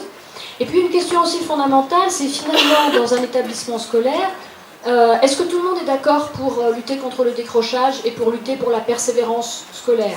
C'est-à-dire que j'ai pu remarquer qu'il y avait des discours à étage. C'est-à-dire qu'au niveau des équipes de direction, puis si on monte encore plus haut, des académies, du ministère, on est tous d'accord pour qu'il y ait le moins possible d'élèves qui quittent leur scolarité avant le diplôme de fin de formation. Quand on se retrouve au niveau des classes, c'est plus compliqué parce que les enseignants, ils ont des gestions de classes à faire. Et quelquefois, quand ils ont 2 ou 3 élèves particulièrement difficiles qui ne sont pas là, ils soufflent un peu. C'est aussi pour eux une manière de pouvoir reprendre le cours de leur activité d'enseignant. Donc la question, c'est quel soutien on apporte à ces enseignants-là, qui sont en première ligne, c'est eux qui sont au front, si j'ose dire, puisqu'ils sont dans les classes. Et est-ce que tout le monde est d'accord dans l'établissement pour être vraiment dans une école inclusive ou pas? Et dans ce cas-là, autant le dire et autant en parler, et puis voir quelles sont les mesures ou les moyens qu'on peut mettre en place. Mais c'est vrai que je pense que si on laisse des enseignants seuls dans leur classe, avec des élèves qui sont parfois très en difficulté, ou qui sont d'ailleurs absents, ça peut être aussi le cas, là ça va être compliqué pour eux pour essayer de trouver des solutions, même s'ils le souhaitent sincèrement. Alors l'attention bienveillante, je ne reviens pas là-dessus parce qu'on en a beaucoup parlé. La prévention des risques aussi, c'est-à-dire travailler avec les adolescents et éventuellement leurs familles, si c'est possible, sur comment on organise sa vie quotidienne quand on sait que l'école est présente, à quelle heure on se couche, qu'est-ce qu'on mange, comment on organise sa relation aux réseaux sociaux, à Internet, aux jeux vidéo, etc., aux substances aussi psychotropes qui peuvent déconcentrer complètement et dévier de la scolarité. La relation avec les familles, là aussi, on comprend qu'elle mérite amélioration. D'ailleurs, j'avais donné comme un point, c'était faire venir les enfants quand l'élève fait des progrès. J'ai assisté à ça dans un collège de Roubaix, c'était une révolution copernicienne. C'est-à-dire que les parents qui convoqués par le chef d'établissement pour leur dire « votre fils fait des progrès, vous savez, ça va beaucoup mieux ». Bon. La première frayeur passée les a complètement sidérés. Ça donne un peu l'idée, c'est-à-dire que c'est très important d'encourager. Je disais, au bout de 5 retours négatifs, vous construisez la compétence. Essayons de faire qu'avec 5 retours positifs, on construise l'idée de compétence, l'idée de possibilité de progresser. Voilà. Alors, ce qui se passe avec la réforme du collège, alors elle a été diversement appréciée, on le sait. Je trouvais qu'il y avait quelque chose d'intéressant dans l'idée, après la mise en œuvre, c'est une autre affaire, sur l'idée de travailler ensemble. C'était l'idée de faire des projets communs, ce qui d'ailleurs se fait dans beaucoup d'établissements qui n'ont pas attendu cette réforme pour le faire. Mais dans tous les cas, essayer de décloisonner le travail entre enseignants. C'est vrai que le milieu enseignant, c'est un des rares milieux, peut-être le seul, qui travaille avec des gens, c'est-à-dire des élèves, sans avoir de réunion d'équipe institutionnalisée. On imagine mal un hôpital, par exemple, où on aurait des médecins qui ne se concerteraient pas entre eux, avec des infirmières ou infirmiers et des aides-soignants sur les cas des malades qu'ils ont à soigner. En général, la réunion d'équipe, elle est obligatoire et on comprend bien. Les enseignants ne travaillent pas avec des malades, ils travaillent avec des jeunes, mais quand même, l'accompagnement de ces jeunes mériterait des réunions d'équipe. Les travailleurs sociaux sont très accoutumés aux réunions d'équipe. Donc là, on a vraiment quelque chose. Là, pour le coup, ça serait, à mon sens, une réforme importante à faire, d'instituer le travail d'équipe entre enseignants, mais on n'a pas encore trouvé de ministre pour le faire. Il y en aura peut-être qui vont le faire. Alors, les dispositifs. Rassurez-vous, je ne vais pas vous parler de tous les dispositifs. Ce que j'ai voulu indiquer à travers cette liste, et celle de la diapo suivante, c'est qu'il y a beaucoup de dispositifs. On ne peut pas dire qu'on n'ait rien fait par rapport au décrochage scolaire en France depuis le début des années 2000, où les autorités ont commencé à se préoccuper, et les personnels scolaires et autres ont commencé à se préoccuper de la question. Il y en a énormément des dispositifs, des locaux, des généraux que vous pouvez reconnaître sur cette liste, dans les établissements scolaires, pour les jeunes hors obligation scolaire. Madame Lebel a parlé de plusieurs, la MLDS, etc. Bon, d'autres, Focal, les CIO, les micro-lycées, les écoles deuxième chance. Donc il y a énormément de choses. Le problème, et je vais en parler dans les questions en débat, c'est, là je donne quelques actions possibles à faire avec les partenaires de l'école, mais je vais passer là-dessus. Le problème, c'est que finalement, on s'aperçoit que, quel que soit le dispositif adopté, c'est la mise en œuvre qui est prépondérante. C'est-à-dire que si on arrive à travailler ensemble, si on est dans une attention bienveillante générale, ce qui ne veut pas dire qu'on ne soit pas ferme. L'attention bienveillante, ça ne veut pas dire dire oui à tout ce que fait un jeune, accepter ses retards ou accepter ses sorties de route. C'est simplement savoir que la réflexion qu'on va lui faire ou la critique qu'on va lui faire est dans un cadre bienveillant. Et que de toute façon, on est là pour le soutenir. Mais un adulte, un professionnel bienveillant, c'est pas quelqu'un qui est laxiste. Au contraire, je dirais, c'est même sûrement le contraire. Voilà. Et si le droit à l'erreur aussi, grand débat, c'est que l'erreur, c'est pas une faute, c'est juste une étape. Qui n'a jamais rien appris n'a jamais fait d'erreur. Mais nous tous, quand nous apprenons quelque chose, nous nous trompons. Si on ne se trompe pas, c'est souvent à partir de ses propres erreurs qu'on arrive à évoluer. L'implication des parents, évidemment, et l'action dans la durée, ça c'est très important. Souvent, les dispositifs montés à l'éducation nationale impliquent un résultat immédiat. Et ça, c'est pas possible. Il faut travailler dans la durée. Je pense que les enseignants et les personnels scolaires ont tout intérêt à travailler avec les travailleurs sociaux. Parce que les éducateurs, les animateurs savent que ça prend du temps. Et ils ont du temps d'ailleurs. Parce qu'eux, ils n'ont pas de programme à suivre. Ils n'ont pas d'inspecteur non plus qui vient les inspecter. Et ils n'ont pas de chef d'établissement. Ils ont des responsables, bien sûr, mais ils ne sont pas dans ce genre de communauté. Il faut comprendre aussi qu'on a envie d'aller vite à l'école parce qu'on est pris aussi beaucoup par le temps. Alors que les travailleurs sociaux, ils sont beaucoup plus dans des actions dans la durée. Voilà, alors les questions en débat. 3 questions, la formation des enseignants, les alliances éducatives et la coordination des actions. Alors la formation des enseignants, moi j'y suis très attachée puisque j'ai été enseignante à l'IUFM du Nord-Pas-de-Calais pendant 14 ans. Donc j'ai travaillé principalement avec des professeurs des écoles et aussi avec des professeurs de ces collèges et CPE. J'ai fait de la formation continue aussi. Et j'ai suivi ce qui se passait dans d'autres IUFM. Donc je pense qu'il y a quelque chose qui est très important dans la formation initiale, c'est de faire en sorte que les étudiants, qui sont les futurs enseignants, soient beaucoup plus en contact avec les terrains. Alors il y a eu cette réforme en 2010, qu'on a appelée la réforme Darcos, du nom du ministre de l'Éducation nationale de l'époque, qui a institué donc les masters, et qui a, pour caser les cours de master dans les 2 années d'IUFM, qui sont devenus master 1 et master 2, a réduit drastiquement les stages en école ou en établissement scolaire, ce qui fait qu'on a eu des étudiants qui en plus passaient leur concours pour être diplômés en 2e année et non plus en 1re année comme c'était le cas avant, et se sont retrouvés stagiaires de l'éducation nationale donc dans leur 3e année, mais qui était tout bonnement une année où ils étaient en poste. C'est-à-dire qu'on a mis sur les terrains, dans les écoles et dans les établissements scolaires, de jeunes professionnels, la plupart sont jeunes, quelques-uns sont en reconversion, mais la plupart sont assez jeunes. De toute façon, pour les gens en reconversion, c'est le même problème, sans avoir quasiment de pratique sur les terrains. En Master 2, quand j'y étais, ils avaient 2 fois 2 semaines de formation en école, en établissement scolaire, qui plus est en responsabilité, c'est-à-dire tout seul. Autant dire homéopathique, littéralement. Voilà, c'est mon point de vue. Donc, cette réforme a été supprimée par l'arrivée de Vincent Payon en 2012, qui a remis le concours en 1re année, et maintenant les étudiants deviennent stagiaires en 2e année, et ils ont maintenant un mi-temps de cours, de terrain, pardon, et un mi-temps de cours, ce qui est, à mon avis, très important, mais il reste quand même quelque chose qui mérite réflexion, c'est la durée des études et leur densité. C'est-à-dire que les étudiants le disent et leurs formateurs aussi. En 2 ans, et il ne s'agit même pas de 2 ans, puisque ce sont 2 fois 8 mois quasiment, on doit préparer un concours préparer un master quand même des métiers de l'éducation et de la formation, et en deuxième année en particulier, s'occuper des stages, un mi-temps de stage, vous voyez le travail que ça représente pour des jeunes futurs professionnels.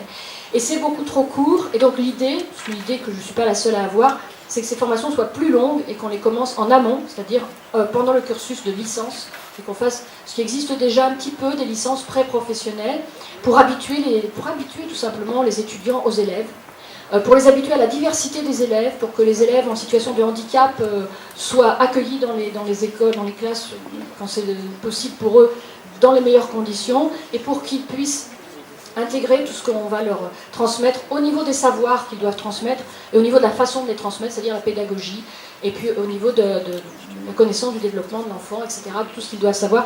Il faut qu'ils soient plus longues, ces formations, je pense, parce que là, actuellement, on est dans une espèce de raccourci qui, à mon avis, est problématique. Voilà. Alors, les alliances éducatives. Alors, c'est une vaste question, ça. Quand on fait du partenariat, qu'est-ce qu'on fait ? Il y a eu plusieurs études qui ont été faites sur la question des lieux d'accueil pour collégiens exclus temporaires. Et c'est Benjamin Moignard en particulier qui a travaillé là-dessus. Moi, j'ai aussi travaillé sur un lieu d'accueil parisien. Finalement, à quoi servent-ils ces lieux et quelle est leur fonction ? Les classes relais, les ateliers relais, c'est un petit peu le même problème qui se pose. On remarque que pour orienter des élèves dans ces lieux, il n'y a pas de problème. Par contre, pour les faire revenir, moi, ce que j'avais remarqué, c'est qu'il n'y avait aucun protocole de retour. C'est-à-dire que le jeune revenait au collège, personne ne l'accueillait. Le premier enseignant de la première classe qu'il fréquentait le matin de son retour ne savait pas souvent qu'il était parti et pourquoi, enfin pourquoi il était parti, ce qui s'était passé. Là, la question du travail d'équipe, elle est quand même assez cruciale. Et du coup, il replongeait dans la marmite dont il avait été extrait sans en tirer grand bénéfice, puisqu'il n'y avait pas de reprise et pas d'accueil à son retour. Donc, une question, c'est tous ces dispositifs ne sont-ils pas la marque d'une externalisation des difficultés ? L'école s'entourant entre guillemets de sous-traitants, c'est-à-dire déléguant à d'autres le soin de prendre en charge les élèves qui sont difficiles à gérer et qui nous présentent pas mal de problèmes, mais sans souhaiter les réinclure ensuite. C'est une école à deux vitesses d'une certaine manière. Alors Benjamin Moignard va plus loin que moi puisqu'il dit que c'est une organisation de la déscolarisation. Il a rédigé un article récemment là-dessus. Alors c'est en débat bien entendu, je dis ça aussi parce que l'idée c'est d'en débattre, c'est que ce sont des choses qui se discutent. Puis on a remarqué aussi que les élèves les plus en difficulté ne sont pas pris en charge dans ces dispositifs-là. On prend ceux qui vont pouvoir être pris en charge par les animateurs qui ne sont pas non plus forcément extrêmement qualifiés pour prendre en charge des élèves qui sont très très en difficulté. Voilà, donc ça c'est une deuxième question qui interroge directement le partenariat et les missions qu'on lui confie. Et puis la coordination des actions.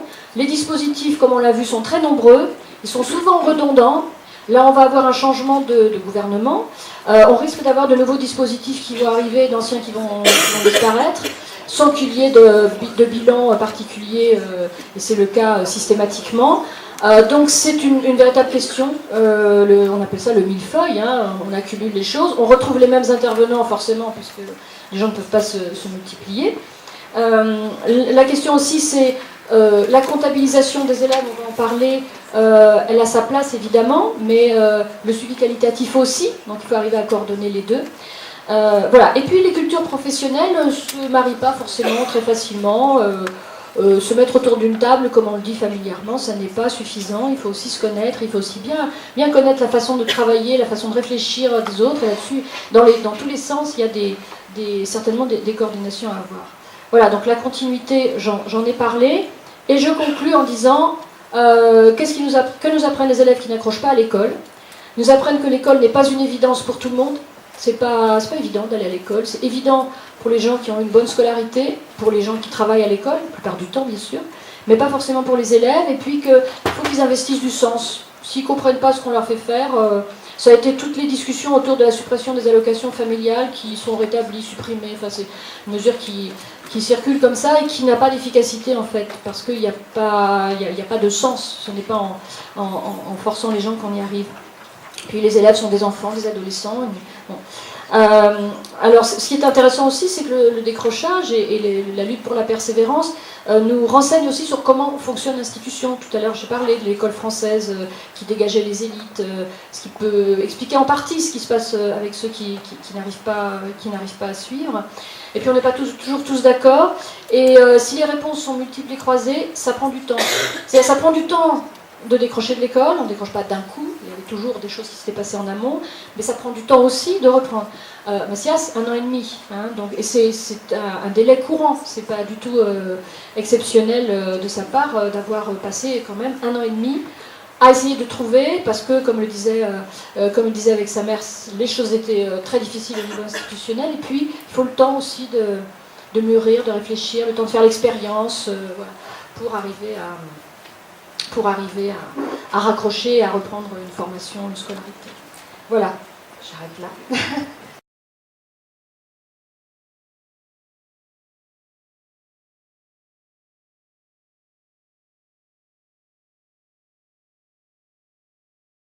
Donc, quelques données chiffrées sur la lutte contre le décrochage scolaire dans l'éducation nationale. Donc, mon intervention comprendra 2 temps.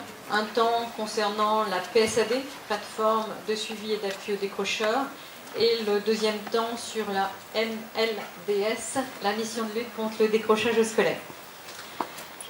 Le CIO de Lens plutôt est support d'une PSAD où travaillent 2 animateurs, Christophe et Aurélie, qui sont dans la salle et avec qui vous pourrez discuter par la suite. Qu'est-ce que la plateforme ? C'est un outil de coordination des acteurs locaux, de la formation, de l'orientation et de l'insertion des jeunes, adapté au contexte local du territoire sur lequel il est implanté. L'objectif de la plateforme, c'est d'accompagner les jeunes de plus de 16 ans, potentiellement décrocheurs, et repérés grâce au système interministériel d'échange d'informations. Donc je vais d'abord vous présenter, enfin vous parler en 2 mots de ce SIEI. Donc, le SIEI va regrouper les bases de données des établissements scolaires, publics et privés. À savoir, quand un jeune n'est pas retrouvé dans les listes d'un établissement, l'établissement doit faire remonter les coordonnées de ce jeune. Via un SDO, je ne vais pas vous parler de SDS, mais bon, en gros, donc, le nom est remonté au système interministériel d'échange d'informations qui va regrouper les listes des établissements publics, des établissements privés, des établissements agricoles, des CFA, et ensuite un croisement aussi avec les missions locales. Donc, les listes de jeunes non retrouvés, non inscrits en établissement scolaire, donc, sont ensuite transmises 2 fois par an, en décembre et en mai, par voie sécurisée aux plateformes, au PSAD. Ces listes vont faire apparaître un nombre de jeunes décrocheurs, potentiellement décrocheurs. Donc, sur cette diapositive, les chiffres correspondent au nombre de jeunes potentiellement décrocheurs dans l'académie d'abord et après dans le bassin.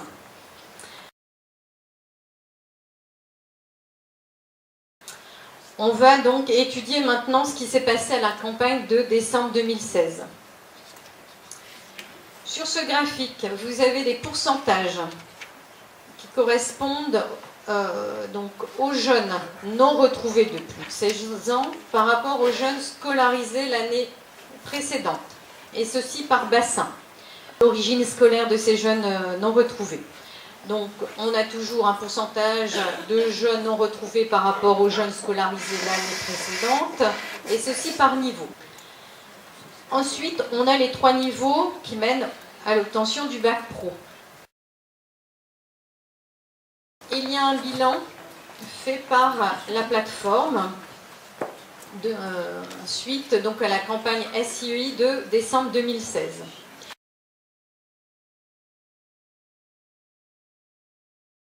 Donc j'en ai terminé sur le premier temps de la présentation. Le deuxième temps concerne la MLDS. Donc, 5 coordonnateurs MLDS au CIO de Lens qui travaillent. Ils sont tous référents d'un établissement scolaire. Dans le bassin, donc, il y a 65 établissements scolaires. 55, voilà, 56 établissements scolaires.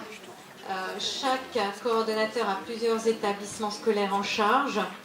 Dans ce cadre-là, il y a un référent qui assiste au GPDS des établissements, donc des groupes de prévention et de suivi au décrochage. Donc des GPDS qui se mettent en place dans chaque établissement scolaire. Parfois c'est une fois par semaine ou alors 2 fois par mois, donc la fréquence est variable d'un établissement à un autre. En plus donc du suivi des jeunes en GPDS, les coordonnateurs mettent en place un certain nombre d'actions. Donc je vais vous décrire ces actions-là. Donc en début d'année scolaire, il y a d'abord des prémices qui se sont mis en place. Donc prémices, ça signifie parcours de réussite et de motivation pour un itinéraire sécurisé. 4 prémices se sont mis en place dans le bassin. 2 sur Lens, au lycée Robespierre et au lycée Béal. 1 à Hénin-Beaumont au lycée Senet et 1 à Bully au lycée Léo Lagrange. Donc 80 jeunes ont intégré ces 4 prémices. Ces jeunes avaient été repérés au préalable via des entretiens, par le biais d'entretiens effectués par les coordonnateurs MLDS, par les conseillers d'orientation, psychologues aussi, et puis par la coordinatrice de l'IEJ, de l'Éducation nationale. Donc 80 jeunes ont accepté d'être pris en charge dans ce prémisse. Des jeunes sans affectation en septembre ou des jeunes qui ne s'étaient pas du tout inscrits en établissement scolaire. Il a une vocation à durée déterminée, ce prémisse, donc il s'est arrêté en octobre. Suite à cet arrêt, donc 17 jeunes sont retournés en formation, ont accepté donc une rescolarisation en établissement scolaire. 4 ont intégré le dispositif académique de l'IEJ, 2 sont partis en école de production automobile à Lens, 1 à l'EPID, un jeune a eu un contrat d'apprentissage, un jeune est rentré en garantie jeune de la mission locale et 48 ont accepté d'intégrer un parcours plus. Et 6 jeunes ont abandonné. Alors peut-être, je ne sais plus, mais j'ai cru voir sur la feuille d'émargement qu'il y avait l'école en production automobile était présente. Ah, parfait. Très bien. Du coup, voilà, on vous permettra, vous avez les étiquettes. Du coup, on pourra aller voir pour en savoir beaucoup plus.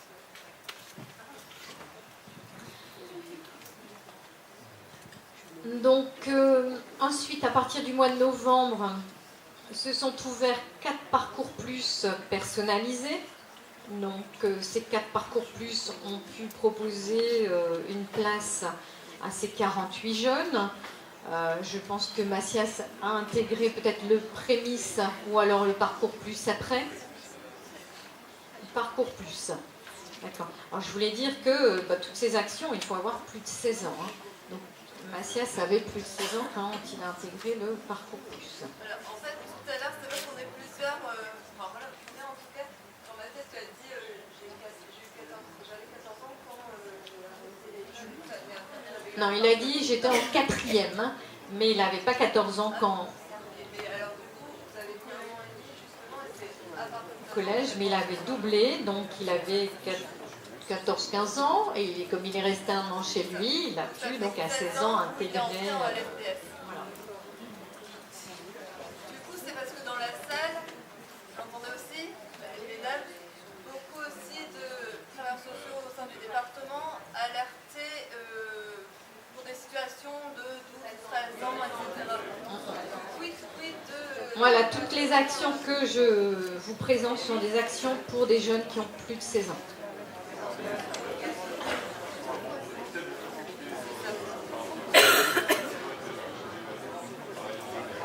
Excusez-moi, on va... Je vais peut-être terminer mon intervention et puis après, donc, on aura des questions. Ça, c'est très intéressant et justement, on a encore la chance que Marie-Esther soit présente pour justement nous dire.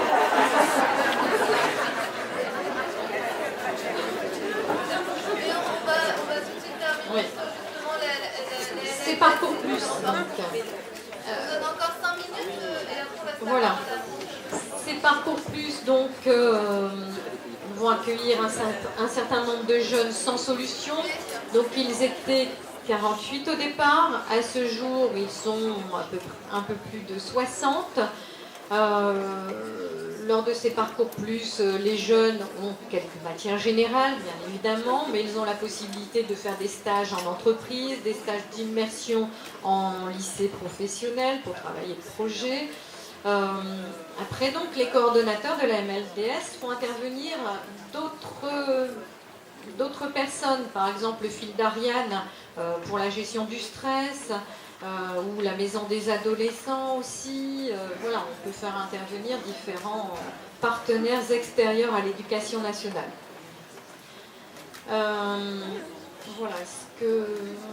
Voilà, je continue. Donc une autre action qui a été mise en place également sur le bassin, c'est un cadre collectif avec l'objectif de proposer aux jeunes de repréparer le bac général ou le bac technologique. Donc il y a 16 jeunes qui ont pu intégrer en début d'année ce parcours au lycée Béal de Lens. Ensuite, un parcours plus allophone. Donc au mois de janvier, donc, sont arrivés à peu près 30 réfugiés mineurs donc, à Liévin. Donc on a dû mettre en place rapidement un parcours plus pour ces jeunes arrivés par France Terre d'Asile à Liévin. Ce parcours plus accueille 15 jeunes de plus de 16 ans, entre 16 ans et 18 ans, au lycée Léo Lagrange de Bully. Les 15 autres jeunes, moins de 16 ans, ont été scolarisés en collège avec l'appui du CASNAV. Là encore, les coordonnatrices MLDS ont mis en place l'objectif principal étant la maîtrise de la langue française, mais en plus, donc, il y a aussi l'intervention du fil d'Ariane de la maison des adolescents. Et puis, donc, la dernière action mise en place par la MLDS, c'est le parcours plus jeunes parents, qui a débuté mi-janvier, qui se termine mi-avril, qui accueille donc des jeunes parents ou futurs jeunes parents de 16 à 25 ans non scolarisés. Ce parcours a lieu au lycée professionnel La Peuplerée de Salomine, où là, donc, différents professionnels interviennent, des professionnels de la santé, comme les puéricultrices, les sages-femmes, mais aussi donc, la CAF, le planning familial, pour vraiment aider ces jeunes à s'occuper non seulement de leurs enfants, mais à prendre en charge également les dossiers administratifs.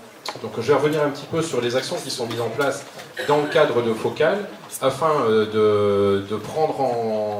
d'essayer de traiter ou d'essayer d'apporter une réponse aux élèves qui sont repérés en situation de décrochage. Alors dans les actions qui sont mises en place, Florence Tilliette vous a présenté tout à l'heure le dispositif Jeunes Parents. Je vais réinsister parce que réellement, pour moi, c'est l'objectif de la semaine. C'est un peu ce qui a guidé la mise en place de cette semaine de la persévérance scolaire. Je vais vous donner un chiffre, et puis ça pourra susciter peut-être des réactions chez vous, mais peu importe.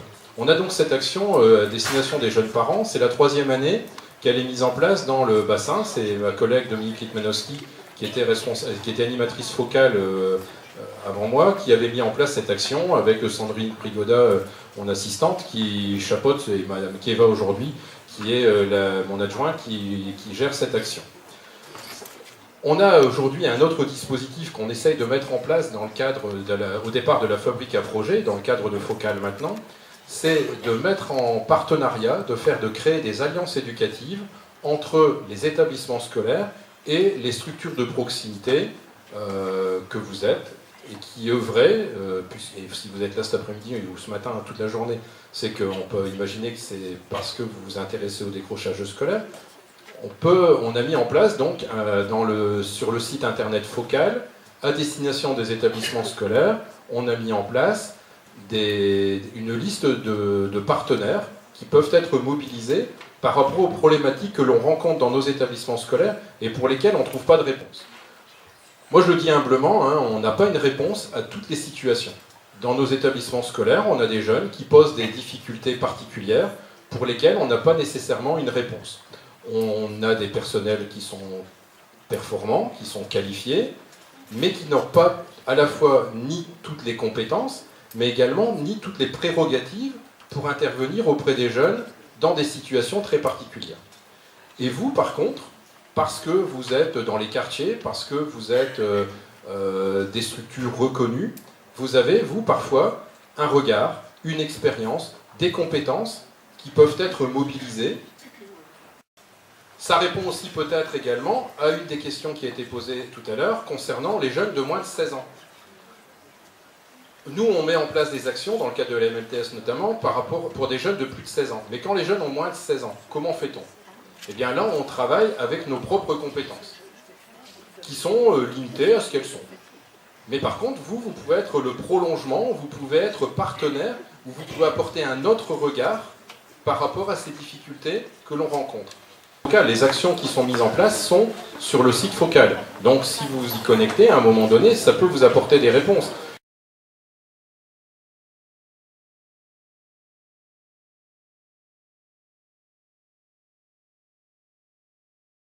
Je fais partie de la compagnie La Belle Histoire. On est très heureux d'être là cet après-midi. On a un peu la pression puisqu'on nous annonce d'entrée de jeu qu'on est compétent. Pas du tout sur les acronymes. Alors là, vous pouvez me faire un quiz à la sortie. C'est perdu d'avance. Réhab, d'accord.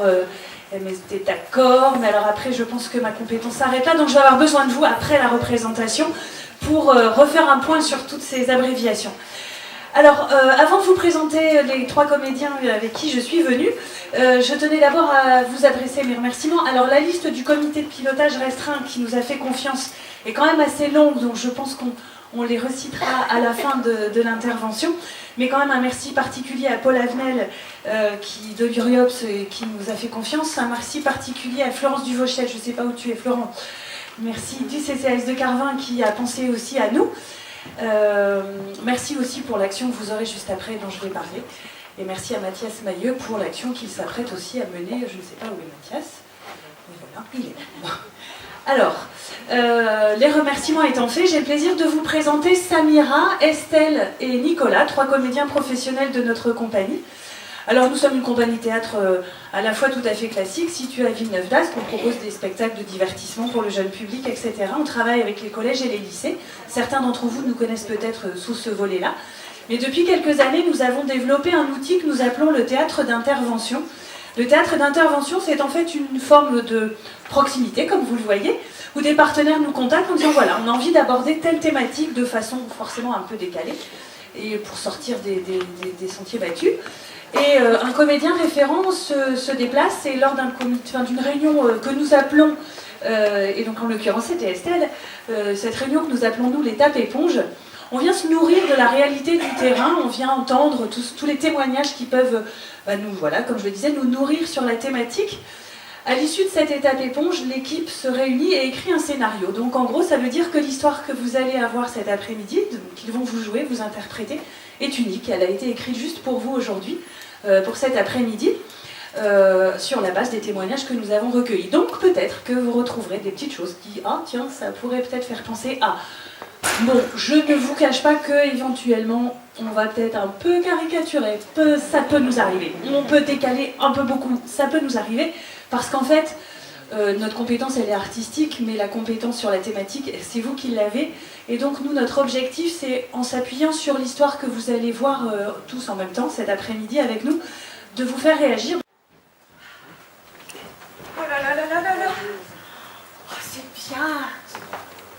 Oh là là, c'est bien, j'adore, oh là là. Un peu le bordel, cette salle de prof quand même, hein. Ah ouais, c'est dégueulasse, hein. Ah ouais. Ah, c'est dégueulasse, je sais pas qui c'est qui était là avant, mais il aurait pu essuyer quand même, c'est dégueulasse. Ah oui, je sais pas, c'est... Ça va, Caro? Bonjour. Caro. Oui, forêt. Oui, comme la forêt. Oui, c'est ça. Ah, c'est bien, c'est original. Oui, bah oui, c'est original. Pour une prof de bio, c'est original. Ouais. Hein? Ouais, Madame Piqueton. Mais pas que des piquettes, hein. Ah, d'accord. Alors, on va laisser des petites pattes, hein. Non, c'est ça, je sais pas, on va peut-être boire un petit café. Moi, je bois de l'eau. Ah ouais, moi, je bois de l'eau, ouais. On se sent bien dans ce camp. Bonjour, Mme Picton. Bonjour, Ludo. Bonjour, Ludo, ouais. Bonjour, CPE. Ludo. Ludo, il s'il vous plaît, Ouais, Ludo, c'est vrai, on sait, tu veux pas que t'appelles CVE, tu veux qu'on te tutoie, c'est... C'est plus convivial quand même. Hein, c'est comme avec les élèves, hein, j'instaure quelque chose comme de convivialité. Je leur fais des checks quand je les vois arriver, tout ça. Et toi, c'est ça. Ça permet de se rapprocher d'eux, ça c'est important. C'est du temps perdu tout ça, hein. Vaut mieux s'attacher à ceux qui travaillent. À le travail ou travailleurs, c'est tout. C'est ça qui est bien. C'est ça qui est bien. En fait, on se sent dans ce collège, on sent tout de suite qu'il y a quelque chose de différent. Ah bah, on sent qu'il y a le bordel, ouais, ça c'est sûr. Ah, on sent que ça va, que ça vient. Je suis pas d'accord avec ça. Pas du tout. Moi, je sens, en fait, il y a de la bienveillance qui se dégage. Ça se sent, je sens la bienveillance. Je sens un autre truc aussi. C'est ça, Caro, c'est ça, des sons. Elle a fumé, quoi. Elle a fumé, et la réalité, c'est pas ça. Elle développe ce qu'on appelle des ondes positives, c'est bien, Caro, c'est bien. Merci, Ludo. Non, mais moi, depuis, dans mes boutiques, Je suis content, faudra qu'on se fasse notre petite réunion de GPDS là. Ah oui, Viens. je veux bien. Toi, t'es là, t'es avec moi, tu fais partie de mes petits soldats, ça c'est bien. Ça sert à rien tout votre truc, là. Un élève, soyez en vie, ben soyez pas en vie. Et celui qui a pas envie, moi je m'en fous. Hein. J'ai fini depuis des années, là. Il y en a une paire qui décroche, et pas vas-y, décroche. Hein. Vas-y, va, viens plus. Oh, non, vas-y. Au revoir, leur dis même au revoir. Alors, fais d'Arsène. Allez, vas-y, go. Eh ben dis donc, tu commences fort l'année, toi, hein. Ah ben non, mais moi je suis blasée. Excuse-moi, mais c'est ça ton problème, tu vois, c'est que t'es blasé, je trouve ça dommage d'être blasé. Hop, faut se motiver. C'est pas parce que t'es en fin de carrière qu'il faut pas essayer de faire des choses. Oh, qu'est-ce qu'il est serré au fond de cette boîte. Oh. Bien. Tranquille. Ouais, bien. Ah, Sandrine. Sandrine. Tranquille. Parce que c'est mon ex.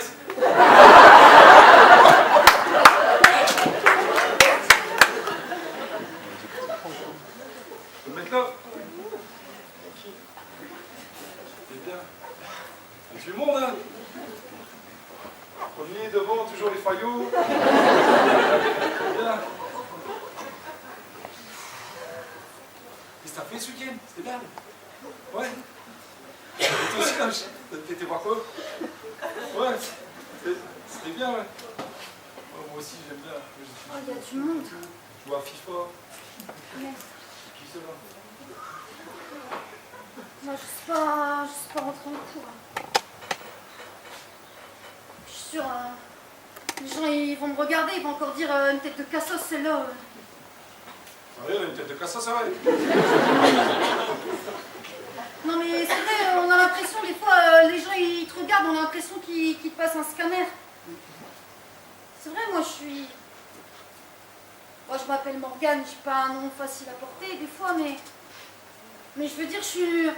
Ouais, je sais, au fond de moi, je suis une fille sympa, je souris à la vie quand je peux, et que je suis pas bête, je sais que je suis pas bête, mais rien que d'aller... Oh ouais, je les vois tous à travers la porte dans cette salle de cours, là, franchement, j'ai le trac, quoi, je sais pas, j'ai l'impression que les autres élèves, ils sont pas comme moi, ils pensent pas comme moi, ils me stigmatisent, comme elle dit ma mère. Même si vous l'avez pas vu. Très bien. Oh, la sonnerie, madame. Morgane. Ouais, c'est la sonnerie. Vous pouvez tenir 5 minutes, s'il vous plaît?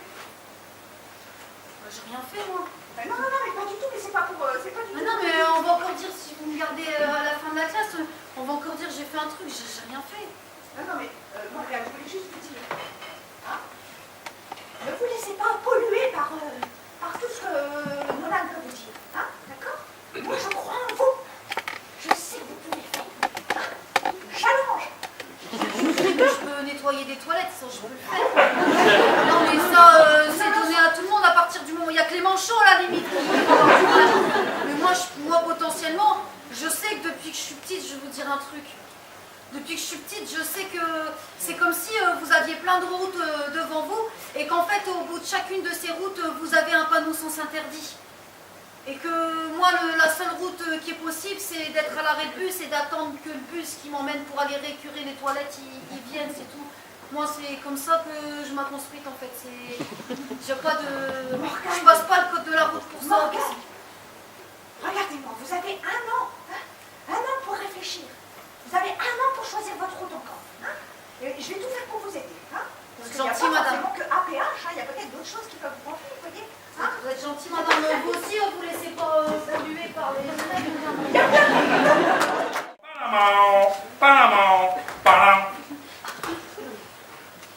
Mesdames, Mesdemoiselles, Messieurs, merci d'avoir répondu à mon appel. L'heure est grave. Nous avons une élève en plein décrochage scolaire.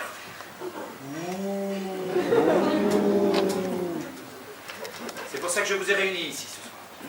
Cet après-midi, ce matin, ce soir, tout le temps. En effet, grâce au GPDS, le groupement de prévention du décrochage scolaire, nous allons réussir à la faire revenir. Oui, j'y crois. Alléluia.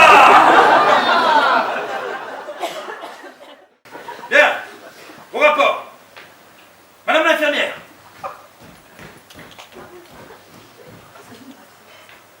Non mais là c'est, enfin je veux dire, c'est flagrant. Je veux dire c'est...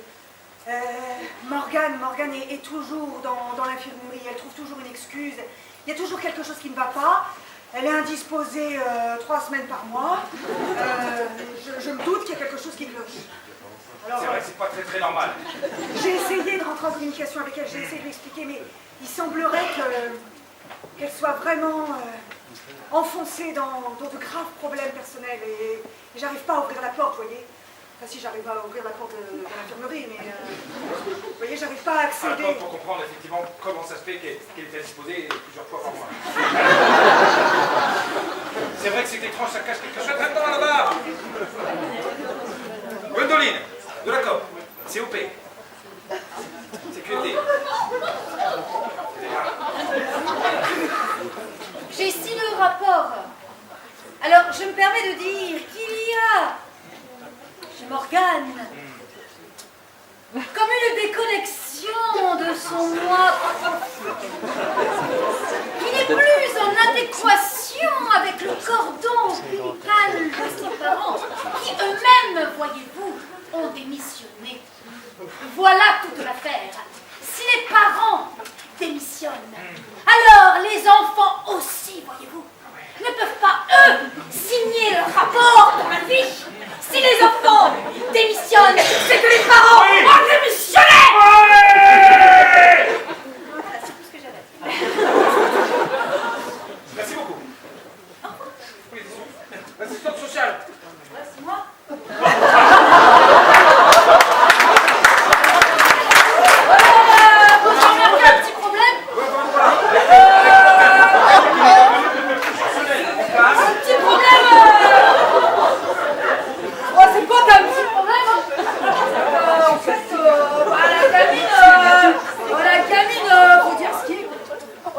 Elle se traîne un fardeau depuis qu'elle est née. Oh, la gamine, elle est sacom, mais en fait, à l'intérieur, elle est sacom. Ah, je veux dire, elle se traîne un fardeau de famille. Ah, moi, je les vois. Ah, je les vois, les familles, dans les yeux. Je remarque les trucs. Je fais la veille, même, des fois. Ah, j'y vais, alors, je me dis que la gamine, elle traîne un fardeau. Un poulet, quoi. Poulet.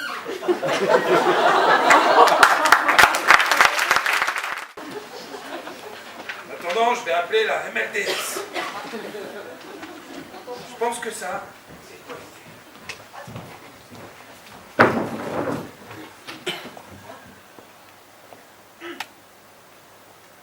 Allô Sophia, MLDS bonjour.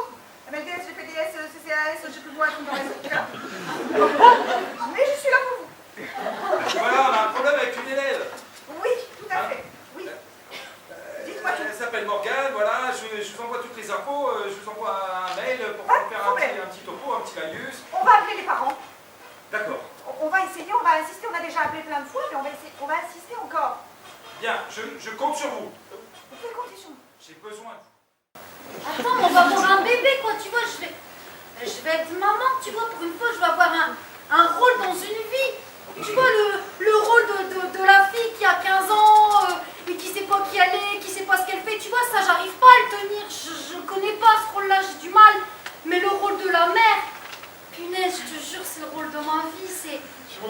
l'école est bon, tu serais bien. Ouais. Comme ça, tu pourras t'occuper du petit, faire le ménage, Ouais.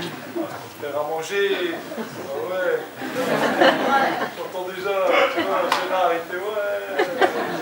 Il aime bien manger gratos. Je serai ta petite princesse et Tu tout. seras ma princesse. Ouais, je serai. Monsieur. Ding-dong. T'as rendu la visite? Non. Bon, et tu sais quoi, je vais mettre ces là en haut. Ouais, vas-y, cache-toi Et si je jamais. vais faire leur passage aussi, ok? Ding-dong, ding-dong, ding-dong, ding-dong, ding-dong, ding-dong, ding-dong. Allez, cousine. Allez, cousine. Ça va bien se passer. Je crois que c'est une trompe de doigts, ce mec. Allez, n'aie pas peur, ça va bien se passer. Ça va bien se passer. Wesh, ça va bien. Trompe de hip-hop. Allez. Dis-donc. Ouais. Salut, bonjour, c'est la perle. C'est une danse. Dis-donc.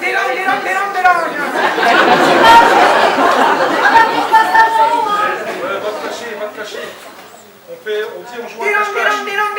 Jusqu'à 30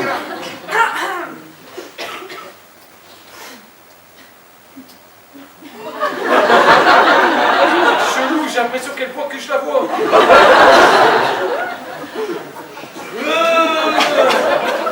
C'est l'assistante sociale.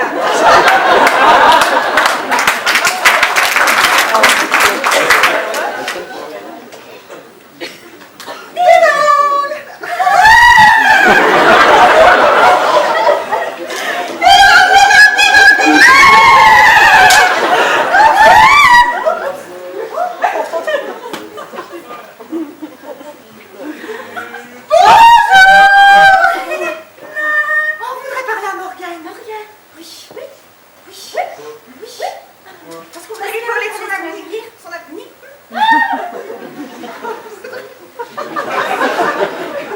On voudrait parler de son avenir.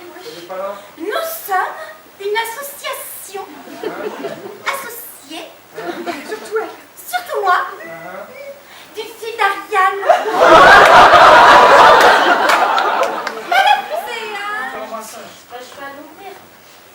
Parce que, parce qu'on a sonné, et quand on sonne, on ouvre. Faut pas avoir brevet pour ça, quand même.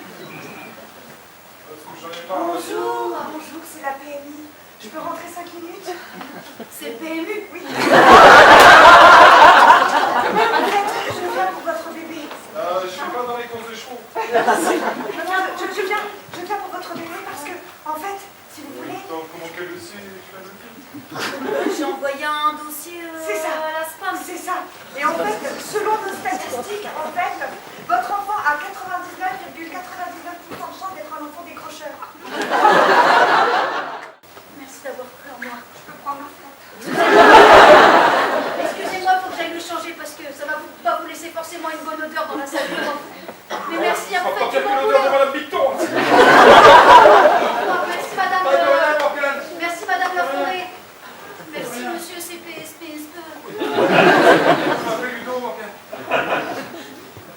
Caro, on a réussi. Tu vois, Ludo, c'est presque incroyable tellement c'est beau. Tu vois, on aurait dit ça. C'est incroyable. C'est quoi les statistiques? C'est presque incroyable tellement. C'est Gérard, ma conscience. C'est presque trop beau pour être vrai en fait. C'est ça. Tu sais, on se croirait dans un truc de fiction. Heureusement qu'on n'était pas tout seuls. Ah ouais, c'est sûr. On se connaissait pas tous au départ, mais on était tous ensemble. Quand je regarde comme ça, j'ai l'impression de les voir encore devant moi. J'ai l'impression de voir leurs petits yeux comme ça, verser une petite larme aussi. Parce qu'ils sont fiers aussi de ce qu'ils ont réussi. C'est beau ce qu'on fait.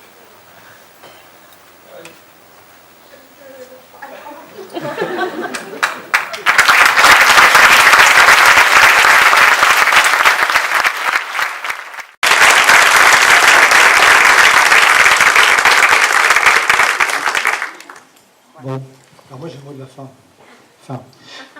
Donc juste pour vous dire, en tout cas merci d'être venus si nombreux aujourd'hui.